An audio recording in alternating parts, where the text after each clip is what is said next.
What's up? Oh, okay, this is going with the music. All right, well now you get to hear what I listen to. What's up? Oh, that's kind of cool. I get the intro music now from doing this. All right, this is a test. I'm in my car, just hit traffic. Figured I would just turn on the regular camera, I guess, on the iPhone. Maybe I should turn the music all the way down, even though I like music on at all times. Let's see. Good friend of mine, BK, we're texting last week, and he's like, dude, you haven't done an episode. And I'm like, dude, I've just been so busy. And he's like, I miss him. And I'm like, man, there's got to be a way to do it. So, literally just went and bought a little thing to put the phone on. So anyways, now I'm just wasting time. I don't even know where to begin. This is a test. I'm leaving the office. You know what? Maybe this will be the quick rundown kind of where I am and how things are going. What's today's date? Today it's mid-October, right? Technically officially took over the Floor Coverings International in the East Bay, California on July 15th. So we're 3 months in. And, you know, I get a lot of people that ask me, you know, how are you doing, right? And if they see me super busy, I go to this networking meeting every Thursday, and, you know, people are like, hey, man, how are you doing? And I'm like, phew, man, crazy busy, right? And they're like, oh, man, business is good. And I always remind people, I remember this one thing that I guess I didn't learn it about it, but they got posters everywhere, right? Whether they're motivational or just reminders, and I love reminders. But this poster was of a rocking horse, right? A kid's little rocking horse. And it said, don't mistake movement for progress. And it is just so true. So while I am extremely busy, constantly moving, it doesn't mean I'm getting the results that I need. So anyways, on the good side, you know, I'm learning a ton. I'm starting to kind of get into a space where, you know, I'm able to have real conversations with people, right? Before, the knowledge I had was obviously very basic and just based on all the home improvement experience I have. And, you know, and even in the beginning when I was doing my research, it was more so business level understanding and, you know, textbook understanding, right? Now I have gone to people's homes. You know, I've completed a couple of projects. Both of them were carpet installs, but, you know, I've talked to people. I've landed a couple of other jobs that, you know, were pending install. I've talked to people about, you know, actually kind of a mix of everything. So I've got one job that I landed. We're going to do a sand and refinish of their existing hardwood. I have another job that I actually went to where I'm still negotiating sort of on the sand and refinish. I went just yesterday actually out to a spot in Dublin. Somebody is going through the initial construction phase. They're building out a salon, hair salon, I believe. And they're doing demo the whole thing, ripped out all the walls, gonna have an open concept. So went in there, took the measurement, talked to the construction guy. Owner wants some nice, light, white oak looking LVP. So again, now we're talking commercial grade. So just lots of conversations on all the different types of flooring. Yesterday I was learning a little bit more. I was talking to a property manager about sheet vinyl. So I had to learn a little bit about sheet vinyl. So anyways, I'm feeling like I belong. I feel like I can have conversations, perhaps not just even with customers, but can probably have some good conversations with other people in the flooring business. So that's good. You know, I'm getting appointments. Some of them are okay. You know, I feel like, man, you know, a couple, I should have done things different. I think the hardest thing for me is actually able to, and what I should be doing really well is writing proposals on the spot. Right? And what I mean by that is most people, maybe most flooring businesses, you know, they go in and I guess if someone is going there, they're just going there to measure the space, right? If you already went to the store, which is usually the first step, you got to go to the store and pick out your floors. then you're dealing with more of a salesperson or a design person there. So by the time somebody gets in the home, now you've got a person that's just doing the measuring. They don't really talk about design. They don't really know too much about the pricing probably. Then they go back and they do the estimation of, hey, this is the floor you chose. They know what the price of that floor is, and then they will email you or follow up with the price. Obviously a big part of my business and the business model of Floor Coverings International is, first appointment. It's me coming to the house. I bring the samples. And so I got to be able to go in there and not just get that understanding of the house and the space and the vision and what they're trying to do and what their lifestyle is like, so that I got to be able to make those recommendations on the spot. But I'm also supposed to go and have that conversation, and, depending on what they really want to go with, I should be able to kind of plug that into the tablet and be able to spit out a proposal and show it to him on the spot and say, hey, look, here's what the investment's going to be, and then have that conversation. Hopefully, if I can get to a spot where most of the time I can do that, that saves me a ton of time, right? And then, hopefully once the customers have it, then it's a little bit easier to kind of follow up. Now, I haven't even been able once to submit the proposal on the spot. And so I end up having the conversations, we pick out samples, and then I go back to the office, and now I'm like trying to figure out, is this the right cost? Did I get this right? Do I need to tweak something here?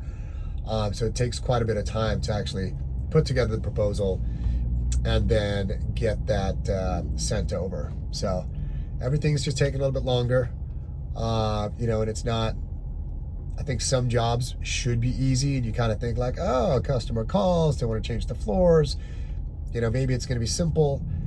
The one I went to this week that I spent a good amount of time yesterday and today working on the proposals was guys, an investment property, 2-story house. The tenants basically left the faucet on upstairs, flooded the entire house. Well, not the entire house, but pretty much most of upstairs. Water, of course, dripped down to the first floor. He's dealing with insurance. So he wanted a proposal for, replacing all of the carpet upstairs and on the stairs. But he's got laminate already everywhere downstairs. Although in the bathrooms, he's got sheet vinyl. So he wanted a proposal for carpet, to replace all the carpet. Then he wanted a proposal for changing the sheet vinyl to either laminate, LVP. He's got LVP everywhere downstairs. And he wanted to change that, but he believes that he knows exactly what LVP already has downstairs. He doesn't want to get something new. He's waiting for his friend to get back to him, who says, hey, I know which product that is and I can get it for you. So of course, I'm not going to try to force somebody to say, oh, well, you should come with me. No, instead we had a conversation on, okay, well, let me put together a proposal on what the cost would be if your friend was able to find you that LVP. So now we've got a carpet proposal up there. Maybe he wants to go LVP instead of carpet and not have to deal with carpet anymore. Then there is changing out, sheet vinyl in all of the bathrooms. And then I kind of said, hey, just be aware too, if you're going to go LVP on the stairs. So we had some conversation. I ended up having to draft 4 different proposals for him and just emailed those over today. So anyways, that took some time. So slight recap, feeling good about the way that I'm progressing and learning, and sort of just being in this business. And, again, I've said this so many times, I've got the most amazing office manager. Man, I mean, she basically does sales half the time. I do the appointments. She does all the sales in the office. It's pretty cool, in the warehouse. And appointments are, kind of trickling in. I got my contractor's license late by about a month. And so I feel like all my advertising is delayed by 1 month. So while everybody else, that was kind of part of my September 1st graduating class, some of them are probably maybe they're getting more appointments. I think I've done quite good in sales because I've had some people that I've worked with in the past that I've done some deals with, some product only sales, but those aren't going to continue to go. So right now I'm kind of in this spot where I've landed some jobs based on my connections and based on my office manager's connections. Landed a couple of jobs through people finding me online. But what I really need to see now is a much steeper uptick in calls and leads coming in from that online advertising and or from new networking that I'm able to go out and kind of drum up. So we'll see. Definitely could use more revenue. Definitely not at the break-even point yet. But I think so far so well. We're doing pretty good. All right, what else? I am in what is supposed to be my mobile showroom. Well, no, it's my mobile showroom. I'm supposed to have a little Ford Transit that I'm driving around in. Not really my style. Hopefully anyone from corporate's not watching this, because I got an email a couple of weeks ago saying that part of my agreement, there was like 6 things that they had to remind us on, of like, you got to do these things. And one of them was, we're only allowed to go visit customers in our mobile showroom. And I'm like, well, I'm in my mobile showroom, but I went out and picked up a little Cadillac, a little Escalade. And so kind of customized it a little bit, where I've got all of my samples in the back. I've got samples in the back right here. Obviously you can't see that. Maybe I'll do a little tutorial of this in another video. But anyways, so far, so good. Outside of that, man, stock market, I mean, it's just kind of been going up slowly but steadily, probably since the last time I did a video a couple months ago. Still, the stock market's hovering around all-time highs, so we're good there. You know, I remember talking about the Airbnb business and, you know, how some of those things are changing and not changing for the better. And so, you know, those issues are still there, but we're working through it. You know, on top of me starting this business, probably what I didn't share, because it's brand new, Jazzy went ahead and decided that she was going to officially sign an agreement with the franchise. So she did that. So she's about 2 months in now on her new franchise business. It's called Hello Sugar. It's a sugaring and waxing business. She wants to kind of start with that and then build that out and, you know, take on additional sort of ownership of, you know, laser, hair removal, you know, and perhaps get into other sort of beauty spaces. So we'll see how that pans out. Oh, man. You know, we're living in San Ramon, right? So I already talked about that.